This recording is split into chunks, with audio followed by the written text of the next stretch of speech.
Som a la Rambla del Poblenou de Barcelona. Aquest és un eix comercial 100%. Ara veiem els restaurants, bars tancats i les botigues, la recaptació de les botigues a mig gas.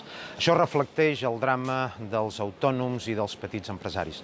Justament fa un parell de dies el president de Pimec Comerç, el senyor Gonyi, va fer una crida desesperada a les administracions catalanes perquè salvés o se salvin els autònoms i a les pimes. És evident que calen recursos, i no n'hi ha de recursos en aquests moments. Catalunya viu absolutament ofegada, viu expoliada. Però ara sí que hi ha una oportunitat per poder rescatar amb una partida especial aquests sectors claus a la nostra economia. Junts per Catalunya i Esquerra Republicana estan negociant els pressupostos generals de l'Estat. Els seus vots són claus. Doncs ara el que haurien de fer justament és, per donar suport a aquests pressupostos, negociar un avançament, una partida especial per salvar el petit comerç i per salvar els autònoms.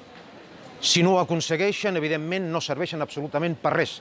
Estarem llançant els nostres diners pagant el sou a unes persones que ni defensen Catalunya ni defensen els nostres interessos i són una veritable calamitat a l'hora de negociar qualsevol cosa. Si no s'aconsegueix aquesta partida especial per ajudar a autònoms i a pimes, Junts per Catalunya i Esquerra Republicana veritablement no serviran per res. Per tant, cal no votar-los.